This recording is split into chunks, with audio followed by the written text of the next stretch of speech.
de que tu país está transitando el mal llamado socialismo del siglo XXI o comunismo castrochavista, o piensas que lo que pasa en Venezuela no podría pasar en tu país, existen varios síntomas que deberías conocer.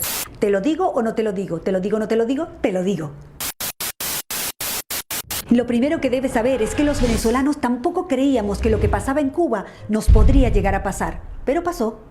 Tenemos que estar muy alerta porque el modelo bolivariano castrochavista madurista muta, se transforma adaptándose a la idiosincrasia de cada país. Ya no usan la fuerza para tomar el poder porque dicen que se ve mal, pero sí para mantenerse. Ingresan al poder utilizando nuestras herramientas democráticas para luego manipularlas a favor del modelo. Modifican la Constitución, destruyen las instituciones y establecen el piso jurídico para convertir lo ilegal en legal y lo legal en ilegal. Destrucción económica, política, social, familiar, moral, destrucción del lenguaje. Desacreditan, subestiman y menosprecian el esfuerzo del trabajo real, la preparación, la educación. Te hacen creer que el mérito no es importante, que ganarte las cosas con tu propio esfuerzo no tiene ningún sentido. Trazan una línea para dividir a la población entre ricos y pobres e incentivan el odio entre clases. Siembran caos y división para poner a pelear sindicatos contra empresas, mujeres contra mujeres, mujeres contra hombres, hijos contra padres, alumnos contra profesores, civiles contra uniformados, capitales contra provincias, ciudades contra pueblos, marchas y contramarchas y hasta veganos contra carnívoros. Te repito, entran al poder utilizando nuestras herramientas democráticas para luego manipularlas a favor del castrochavismo madurismo. Destruyen el aparato productivo, acosan a la empresa privada y expropian. Establecen un control cambiario con distintos tipos de cambio que distorsiona completamente la economía. Impregnan de ideología política a las instituciones que deberían ser imparciales, como la justicia, la policía, la educación, las Fuerzas Armadas y hasta el Consejo Nacional Electoral. Y cuando esos organismos no se alinean con su ideología, crean organismos paralelos, como embajadas paralelas, alcaldías paralelas, colectivos armados, milicianos y paramilitares. Y para ello, previamente desarman a la población para que nunca genere resistencia. Y un buen día, ¡sorpresa!, liberan a miles de presos de todo tipo, favor que será cobrado más adelante porque los utilizarán para defender a la revolución bolivariana y mantener a raya a la ciudadanía. Le dan voz, voto y cargos públicos a militares en ejercicio, destruyendo la institución y convirtiéndolos en opresores de la sociedad civil. Generan planes, bonos y tarjeta alimentaria como herramienta de control para la sociedad y quien no se alinea a su ideología, no come. Estigmatizan a los empresarios, a los ricos, a los profesionales independientes, a todo aquel que se esfuerza por ganar su propio dinero. Crean un relato para hacerle creer a la gente que ellos no son responsables de ninguno de los problemas económicos.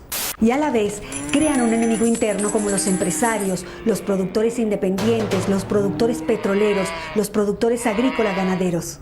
Y un enemigo externo, generalmente el Fondo Monetario Internacional, los capitales golondrina, los fondos buitre, los inversores extranjeros y por supuesto el imperio yanqui. Y hablando de Estados Unidos, vamos a romper un mito. Estados Unidos ha sido el principal socio comercial de Venezuela durante décadas. El único país que pagaba 30 millones de dólares diarios por la compra de petróleo. Por si no queda claro, Estados Unidos nunca nos bloqueó y nunca se metió. Las últimas sanciones están dirigidas únicamente a funcionarios corruptos del régimen y sus familias, que casualmente tienen sus grandes fortunas en Estados Unidos. Son expertos en propaganda política. Cuando ocurre algo importante, generan desinformación con noticias bizarras, absurdas, ridículas, desenfocándonos de lo importante y enfocándonos en lo frívolo e irrelevante. Para ello necesitan los medios de comunicación, comprándolos, tomándolos, generando grandes pautas publicitarias e incluso crean leyes de medios para imponer multas impagables. Por ejemplo, en Venezuela cerraron más de 3.500 medios de comunicación entre televisión, prensa, radio y medios digitales. Y cancelaron la transmisión de señales nacionales e internacionales de noticias. Encuentran la manera de diluir la división de poderes y crean nuevos poderes alineados a su ideología. En Venezuela eliminaron a la Corte Suprema de Justicia y a la Cámara de Senadores, instalaron un Tribunal Supremo de Justicia nombrando jueces a dedo, instalando así un suprapoder por encima de todos los demás poderes. Y adivinen qué, todos alineados con el régimen. Pero para sostener esta farsa democrática ante el mundo por más de 20 años, se necesita un actor indispensable en el falso juego electoral, gran parte de la oposición funcional al régimen. Además, el régimen se ha encargado de exportar la tecnología para el conteo y transmisión electrónica de votos a varios países del continente, desde Canadá hasta la Patagonia. En el exterior, como en un tablero de ajedrez, colocan sus fichas estratégicamente en los diferentes organismos internacionales para que actúen a favor de ellos en el caso que lo necesiten. Por eso es tan importante proteger las instituciones y cuidar la democracia, porque si la pierden, no habrá organismo internacional que pueda ayudarlos a rescatarla rápidamente. En Venezuela no hay una dictadura, hay una tiranía constitucional. En Venezuela no hay una crisis humanitaria, hay un genocidio, es un Estado fallido.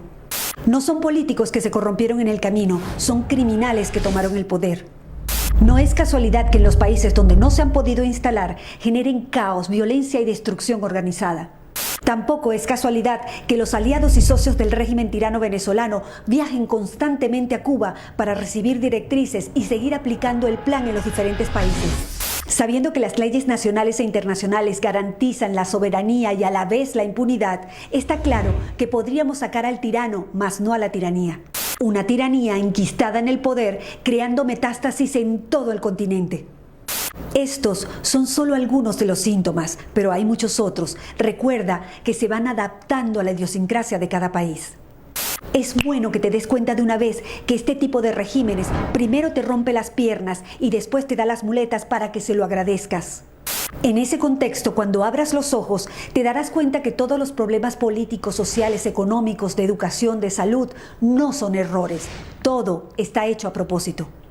El compromiso ciudadano es vital. Si un país no tiene sus instituciones sólidas y fuertes, el socialismo del siglo XXI es un virus letal. Difunde, tú eres el medio.